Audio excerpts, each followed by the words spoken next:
Olá pessoal, como vão?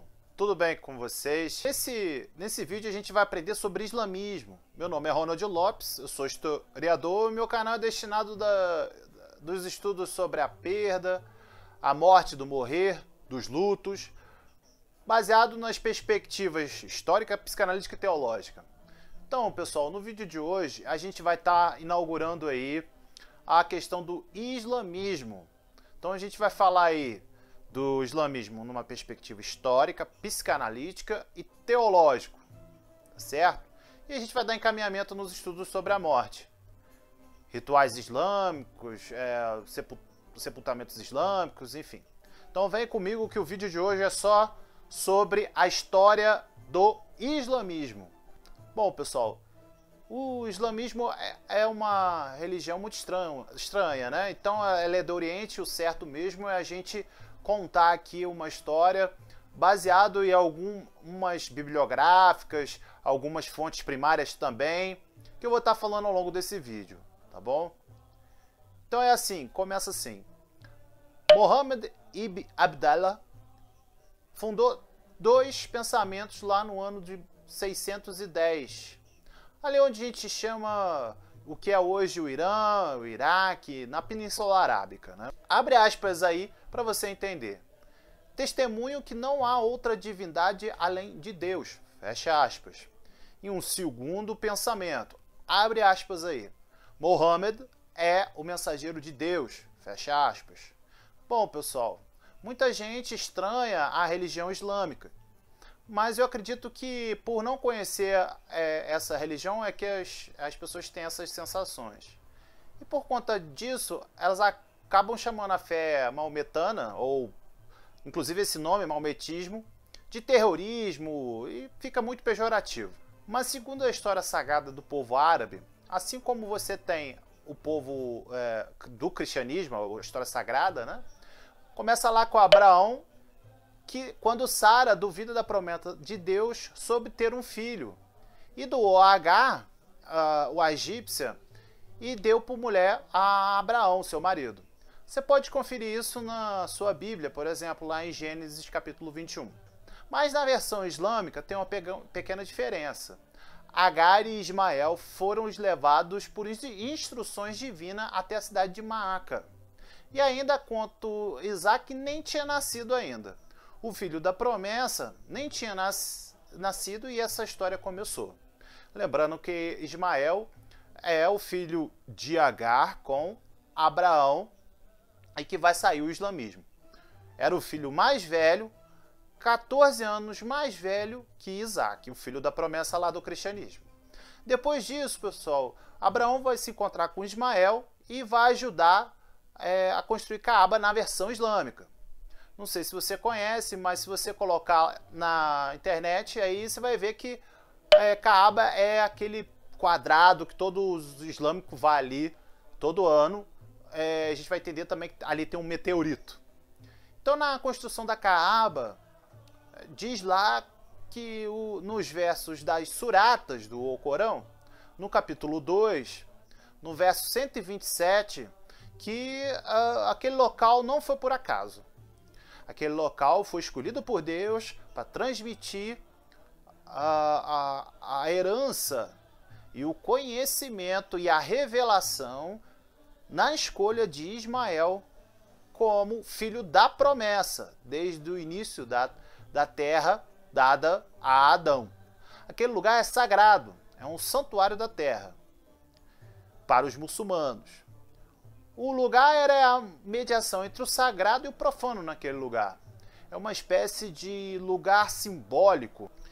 Esses lugares, pessoal, não acontecem por acaso, né? É quando o sagrado, de acordo com as suas próprias leis, se manifesta pelo seu próprio funcionamento. E em Caaba, os muçulmanos acreditam onde está a Pedra Negra, que é um meteorito que Deus enviou como prova de sua existência. Mas a palavra Islam, que muitas das vezes é atribuída a terrorismo ou algo de pesadelo, terror, né? Significa submissão. Mas não é qualquer submissão, não. a submissão tem que acontecer de uma forma bem específica. A submissão acontece somente na palavra de Deus e no Deus Alá.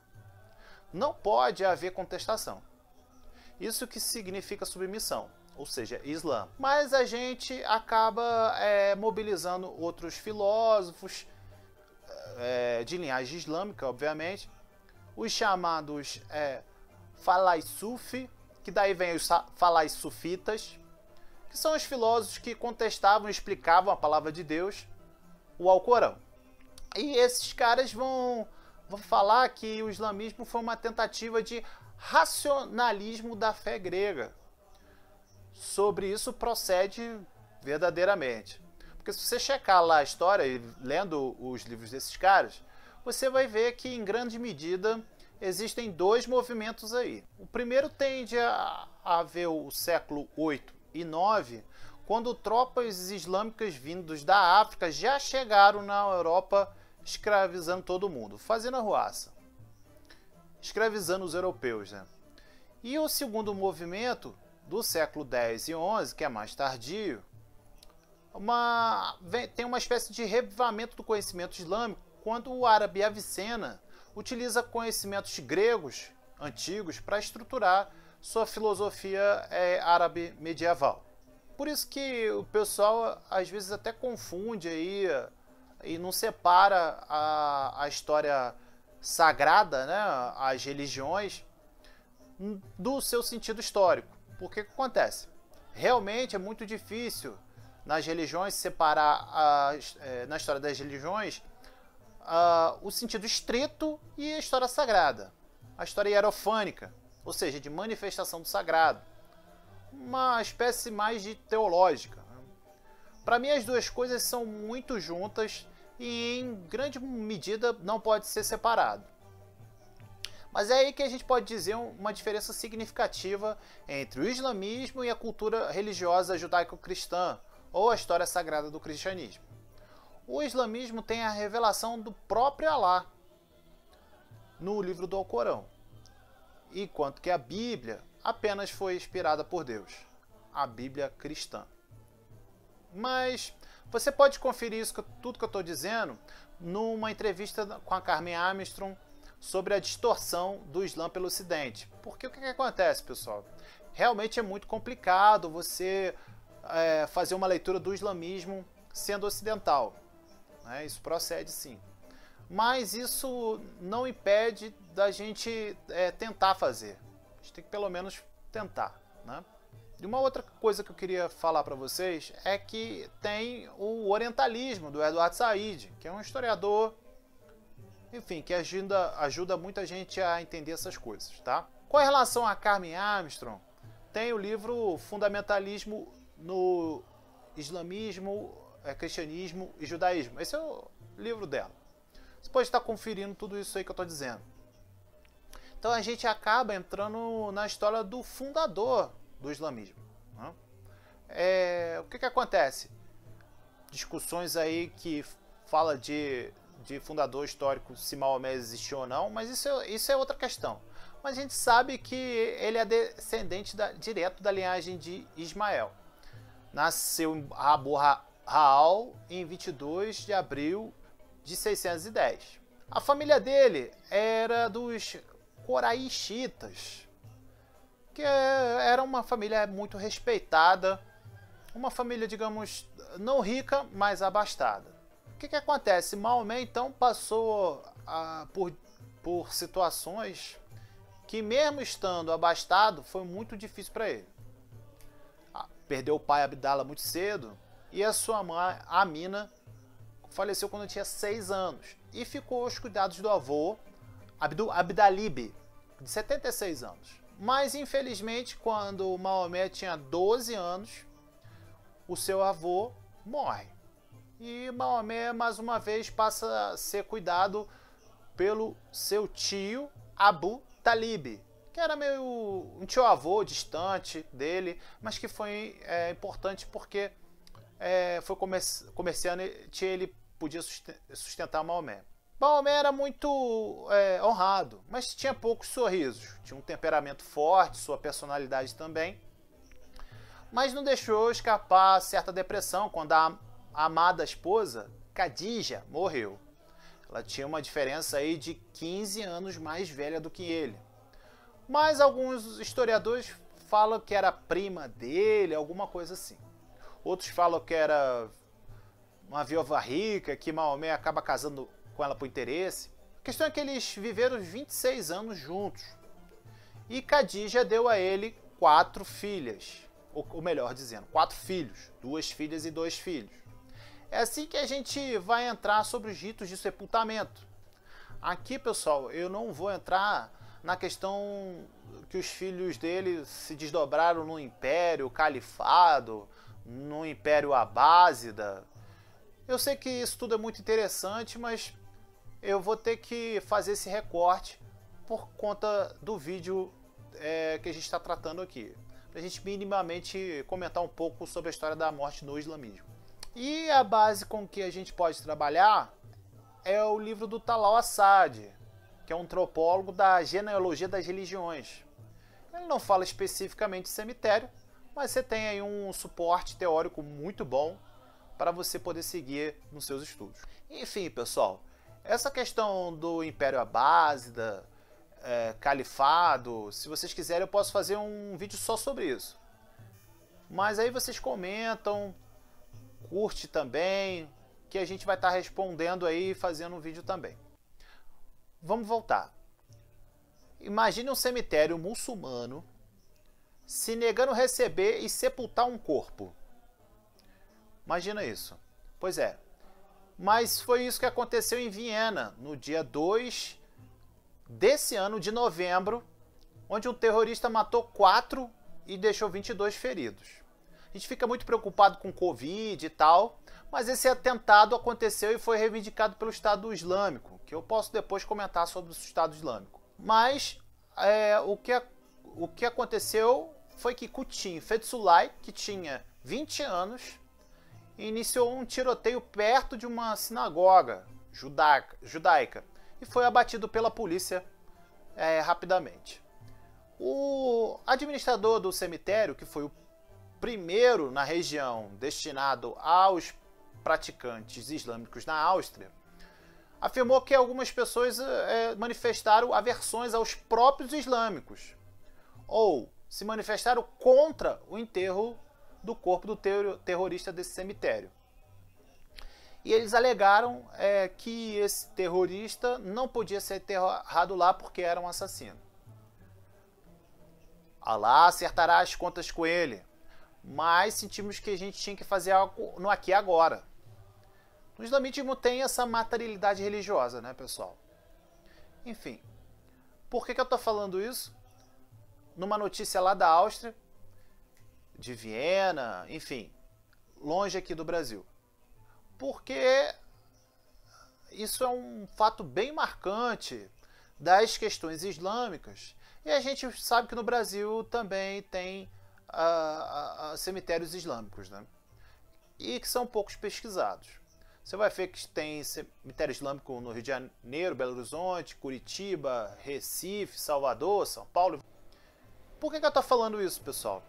Estou falando isso porque existe um grande número de brasileiros islâmicos sem ter descendência árabe. Isso é muito interessante, porque normalmente a gente pensa que os islâmicos são de origem necessariamente árabe, e não são.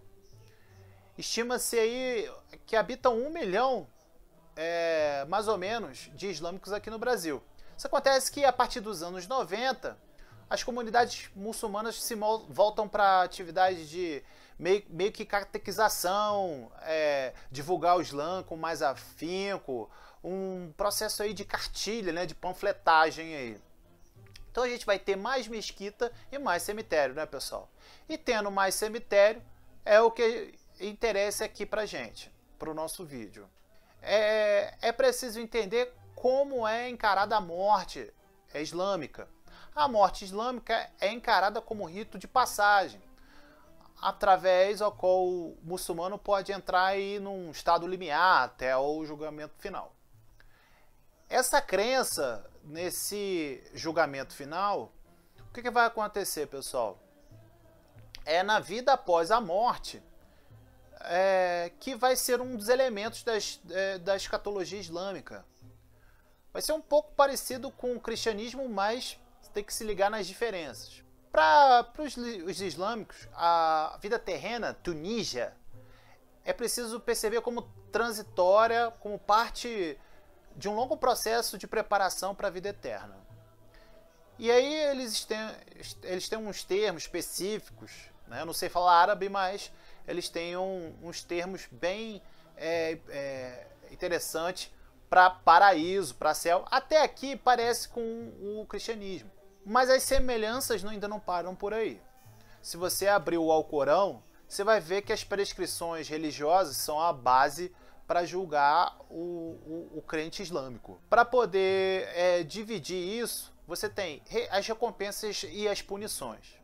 O paraíso, por exemplo, é descrito lá com os belos jardins e tal. E as punições têm o inferno também. Existe o inferno no Alcorão. Tem labareda de fogo, enfim. Mas o corpo do muçulmano, corpo morto, é inscrito nesse luta entre o céu e o inferno. Que no dia do juízo final, esse corpo morto voltaria à vida para receber o julgamento. É por isso que a gente entende a questão da cremação, né, pessoal? Por quê? Quer dizer, muitos islâmicos não defendem a cremação porque justamente a vida vai voltar ao corpo morto, no caso, ao corpo morto islâmico.